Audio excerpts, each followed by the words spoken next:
Welcome to the New Planner Podcast, where it's all about helping you successfully enter the financial planning profession and accelerate your financial planning career. This podcast will help you understand the profession, become familiar with the various career paths available to you, and avoid the mistakes that limit your success.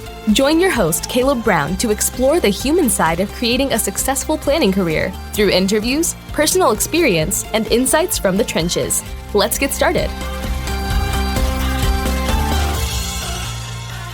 Welcome to the 273rd episode of the New Planner Podcast. This is Caleb Brown, your host. My guest today is Lisa Schaefer, who is a financial advisor at KFA Private Wealth Group. Lisa joins the show today to share her career transition from working in public policy to financial planning. Lisa shares how she was looking for a job that would allow her to make a bigger impact, so she moved to a few different roles, then eventually to financial planning. She shares how in that transition she reached out to a mentor who directed her to the Series 65, which helped her land her entry-level job, jumpstart her financial planning career, even though the firm wasn't a long-term fit. She goes on to share how she did end up finding a fit, why she joined the firm, what she does every day, and how she's overcome some challenges along the way. Also, stay tuned to the end to hear how she navigated taking a pay cut to get started in financial planning. I hope you enjoy this episode with Lisa Schaefer. Hi, Lisa. Welcome to the New Planner Podcast. Thank you so much for having me. It's good to see you. Yeah, this is going to be so fun. Thank you for joining us. And I just want to start with how you got interested or became aware of the financial planning profession and the CFP certification.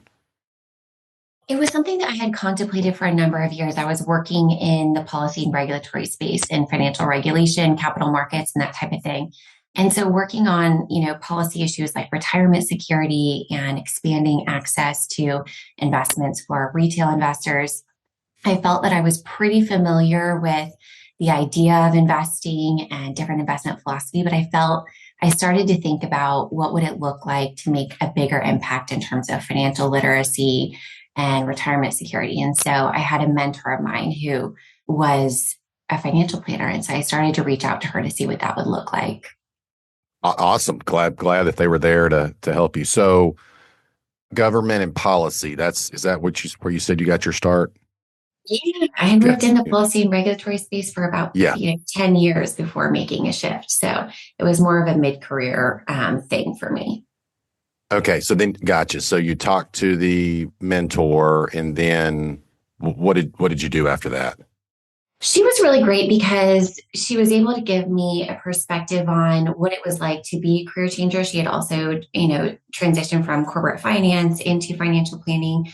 So she was able to share more about her experience and then just encourage me to give me different avenues to try it before I bought, a full-blown career change. And so what she recommended to me, because I had been toying with the idea of, should I go back to school and do the CFP certificate program, or what would be ideal to kind of start to peel this back and see if it's a good fit? And so she recommended to me to do the Series 65 exam, which I wasn't aware of at the time.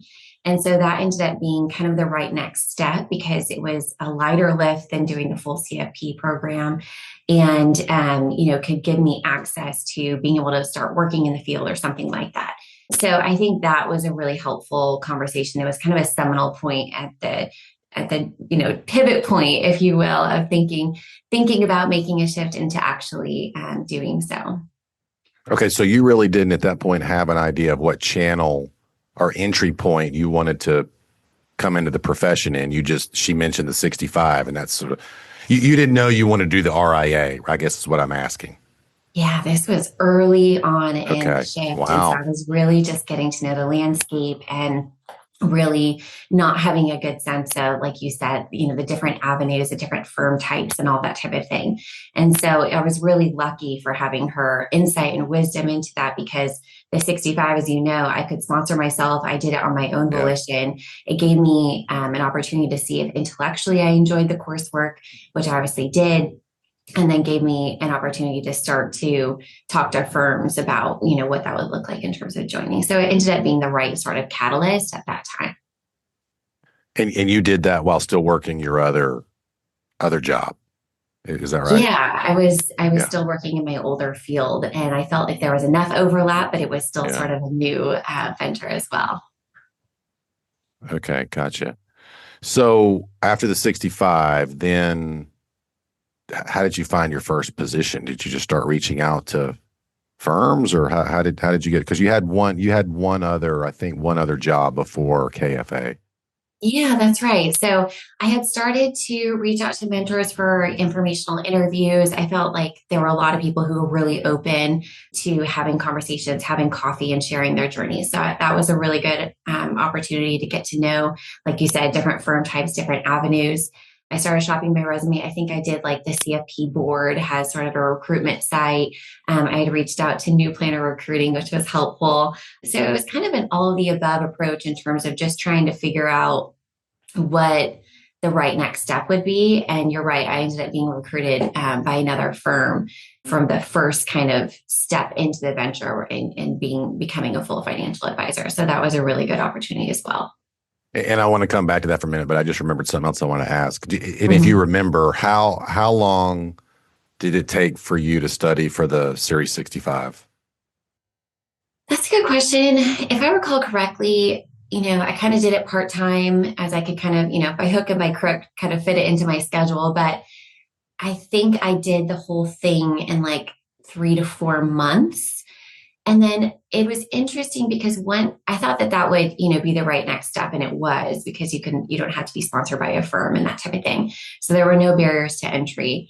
But then I ended up having to come back and do a lot of other licensing exams for the type of firm that ended up hiring me initially. So Right. And keep going with that, because I guess maybe they had a broker dealer affiliation or something. You had to go get the seven and all that stuff. they did. Yeah. So I needed the 65 still, but then I ended up doing, the SIE, the life and health insurance exam, the seven, and I think the 66 to kind of complete and round out the experience. So that took a little bit more time because, like I said, I was still working during that and Yeah. studying, in the evenings and part-time hours. So it was good. I think that it was a good experience, but it did feel, a little bit duplicative. I think if I had had a crystal ball and kind of knowing, like you said, the different types of firms and what I needed to join each kind of one, I would have been a little bit more discerning. I think it was a really great opportunity for me to just get to know the entire landscape and really develop the confidence that I had to kind of, take the leap into the field.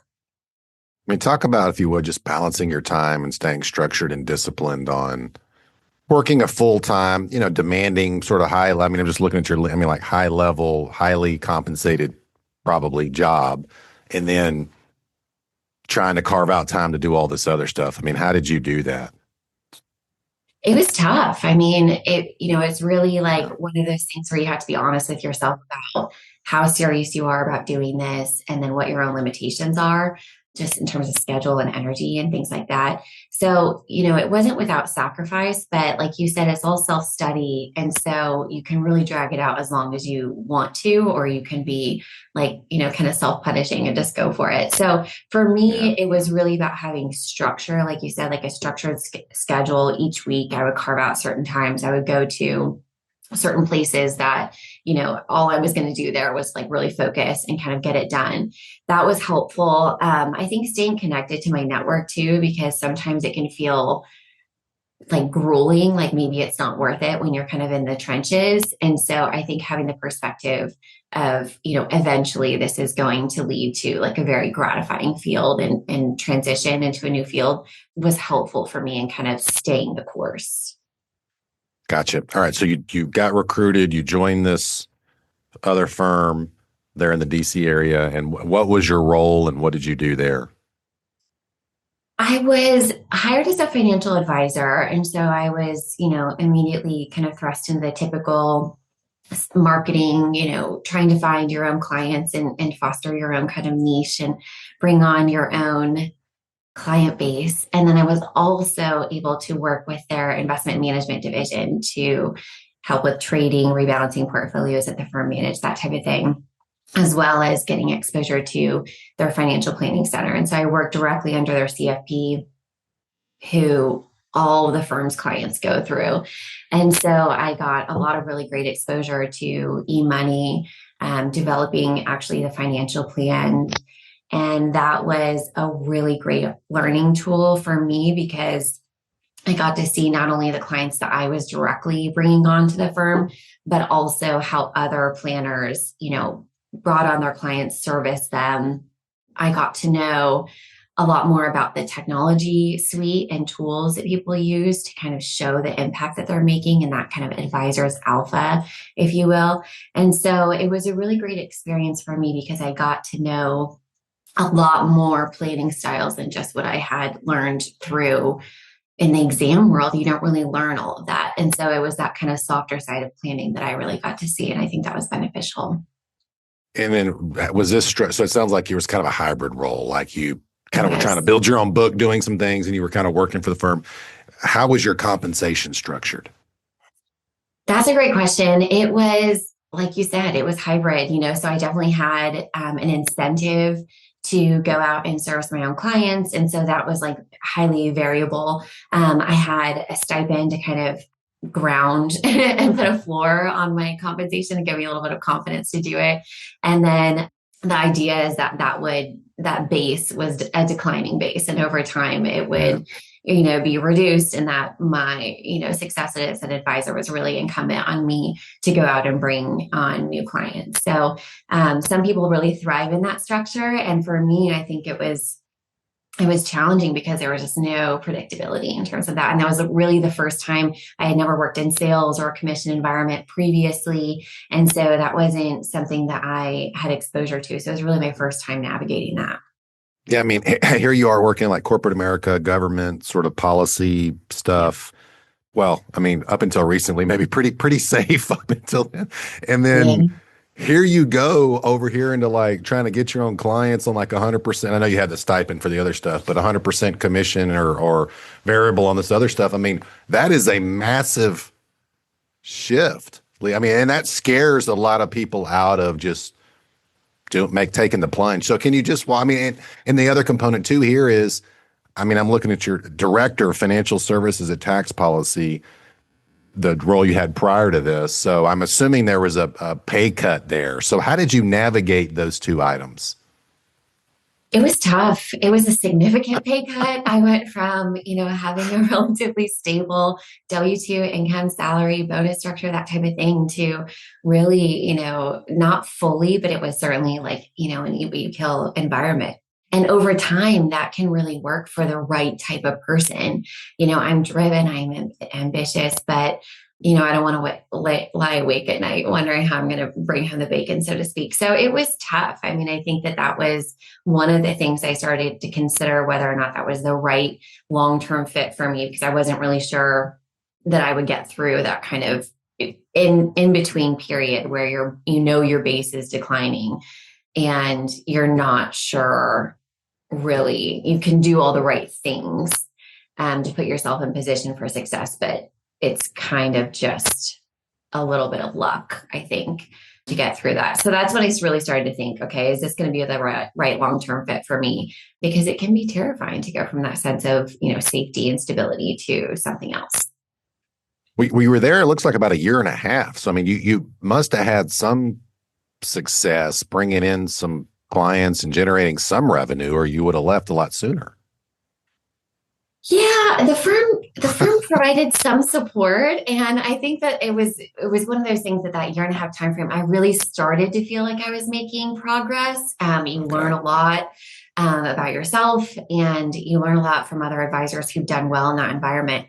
Like I said, it's not for everybody, and so I think that I was starting to see seeds that I had planted starting to materialize, and I started to get the confidence that maybe this could work. But ultimately, I just wasn't sure. And I saw, other people who left after, that kind of 2-year pivot point where it really starts to get real in terms of compensation. And so that's when I started to look at, maybe this isn't the right long-term fit. And what would it look like if I made a move? So that's where your wisdom and insight into the planning industry and knowing different firm types, in different cultures. I mean, culture is really important to me as well. That's where that insight really came in as an invaluable resource for me. I appreciate that. Yeah. Did you, and maybe just stay on that if you would. So you weren't turned off by the business, which is, you could have been, right? Like, oh, is this what this really is? I'm out of here. And I do see that, and it's unfortunate, but you stuck with it. And then talk to us about the transition to your current firm. So what role were you hired into? And then maybe just walk us through the progression over the last approximate year of your tenure there.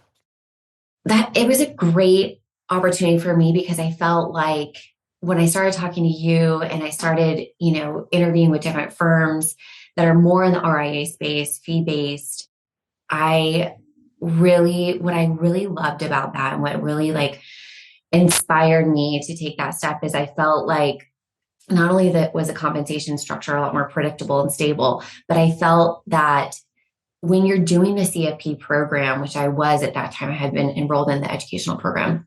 I felt that there was this sense from the CFP board and from a lot of people who do well in this industry that it is an apprenticeship model and that you should have a lot of hands-on training. Yes, you should get exposure to different, advisors and different advisory styles. But at the end of the day, it can be extremely beneficial to have someone kind of take you under their wings and show you the ropes, and not just on a marketing and sales side, but also on a client service side. And so that was what I think for me, it was more than compensation. It was more than anything. That was what I was really looking for, was that sense of mentorship and support. And so when I started talking to you, I mean, you were able to really kind of put that into language that I didn't have at the time and was trying to articulate about what I felt was missing. And so that ended up being the critical ingredient. And when I was interviewing for firms, that's really what I was interested in learning, is more about their leadership style, their mentorship style, and if that's something that they had the capacity and inclination for. So when I found, when you helped me, connect to KFA, my current firm, that was really the key point that made me really feel like it was the right fit, the right next step. So I was hired on as a servicing advisor. I still am in that role today, and I get to work with two very well-regarded and successful advisors who've kind of done, they started early in their careers in the field and built their own books and have done really well with that. And now they're in a different point in their careers, and they have the leadership capacity to kind of nurture new talent and growth. And that's what I benefit from. So it's been a really good opportunity. I think that I haven't even been there a year yet, but this point in time for my career, I feel like I've had a lot of investment into my professional development. I put a lot of sweat equity into doing, continued studies, and I completed the CFP program over this time as well. And so together, I think, it's made me a much better advisor. It's made me a lot more excited and inspired by the next kind of step into, continuing to take on clients and doing well with that. But I also feel like much more supported in terms of doing that as well. So it was the right opportunity for me. And I feel like it's just been like an acceleration, like you light a match under, someone's like potential by helping them along the way. And so it's been a really good fit. And it sounds, based on what you're saying, that your role is, a servicing, mostly helping those senior advisors who already have all the clients and taking care of them. I didn't hear anything in there about you having to get your own clients and build your own book. Are you doing any of that right now? There's always the potential for that, but I'm not doing a lot of that right now. I did bring on some existing clients and then some, clients as well. I think that because I had that experience and that desire, that's always been, welcomed and accessible. But primarily, I am helping, service the existing firm clients. And I think that that's been really great because you're already walking into well-established, rooted, trusted relationships and helping that. And so you already have that sense of know, like, and trust factor that you built. And then you can see how expanding that and going out and taking on new clients as well, you can see that kind of evolution. So it's a little bit of both, but it's 98%, servicing existing firm clients, which has been good for me. Well, and as I've said many times on this podcast, and others have said it way before me, like, if you're a certified financial planner and you're just out in the community and just like people ask you what you do for a living, you tell, like that's actually a really good way to get clients, just Yeah. telling people about what you do, and they see out and, just kind of see how you operate. And, once they see enough, it just kind of snowballs, so a lot of people, especially my students at UGA and other students I talk to, think about marketing and sales, and they get sweaty palms and, sweaty foreheads, and they get really nervous. Like, no, I think you're thinking of something different. And, well, I'm glad that it's been a good fit. You mentioned several times, hey, they're investing in me. They're doing all, can you give us an example of like what, maybe one that just comes to mind? Like, what does that look like? All this investing and sort of helping and pouring into you. That's a good question. I think it's about, for me, like I like being on a team and I like having that sounding board, like, hey, I have this case. Here's the direction in which I'm going with it. What do you think? And so Right. giving that sense of like additional perspective and guidance, things you haven't thought about or considered is, for me, I think really beneficial. And then the other thing is also just saying like, hey, let me spend some time with you to show you how I think about, and it could be anything from portfolio and investment strategy to tax planning. Our firm does a lot of tax planning, and that wasn't something I had exposure to previously. So I think it's just they spend a lot of time in those sidebar conversations to give you context and additional ideas to go that extra mile. And so for me, what I could have learned on my own, it just would have taken me a lot longer. It would have taken me years. But now I feel like there's that sense of acceleration because you're already learning from people who've figured that out over, it's taken them 15, 20 years to develop that expertise. So it's those small mentorship conversations. They do a little bit more structured at, different educational training. Like they have like a weekly case study where one of the senior planners on the team kind of brings together all the advisors, and they'll talk about a case, or they'll talk about, maybe tax law changes or something like that. Hey, here's some, planning ideas and opportunities. So they do have a little bit of structure, but I personally have benefited from the unstructured sidebar conversations with advisors, or, hey, they're always really open to taking a second look at a case and giving you their take, which I think has been really helpful.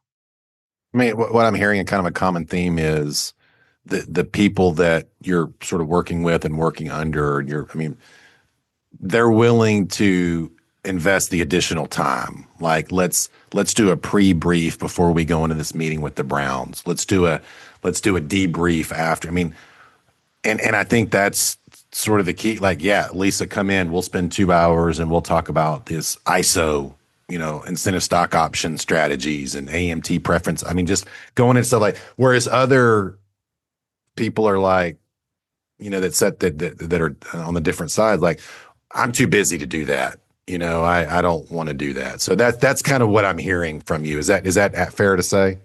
Yeah, that is exactly what my experience was, at different firms with different advisors having different approaches. So here, the leadership team has the capacity and inclination for nurturing that talent. And it shows in, like you said, those daily pre and debriefs.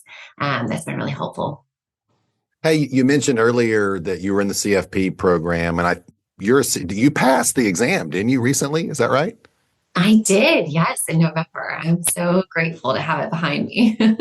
Congratulations. That thing is a tough exam. Maybe just talk to us of some highs and lows while you were studying or while you were in there in the testing center.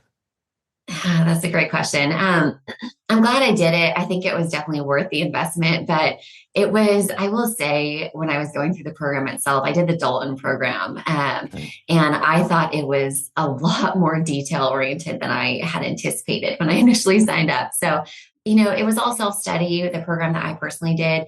So having a really structured and disciplined schedule around that was helpful to just kind of get through it.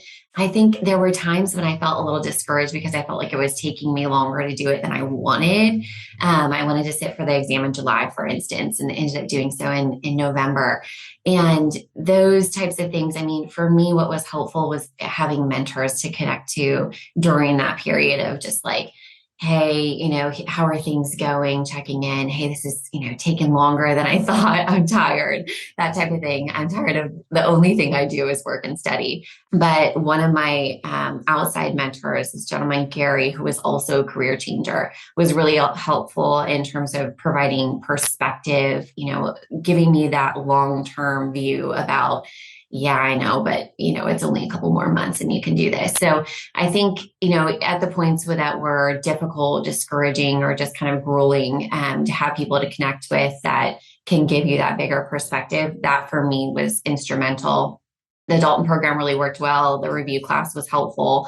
And like I said, I think it made me a much better advisor by doing the program.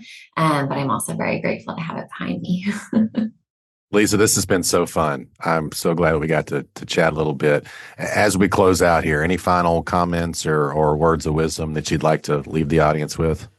Yeah, I think the best thing is to connect with people who have been through something similar. I have a wonderful mentor who was also a career changer himself, later mid-career type of point in his professional journey. And I think having people like that to sound out, to learn from their experience and to help encourage you as you go can be invaluable. So that's the biggest thing for me. And also working with someone like yourself to find a good firm that's really going to invest in your growth and development, I think can be invaluable as well.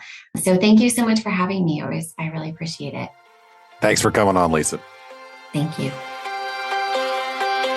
Thanks for joining us for this episode of the New Planner Podcast. If you're ready to discover the top career paths for financial planners and see which track is best for you, we created a free guide to help you. Grab your copy of the Financial Planner Career Roadmap at newplannerrecruiting.com/roadmap. There, you'll also find more tools and resources all created to help you build a successful financial planning career. Tune back in next week for another episode, and until then, we're here to help you succeed.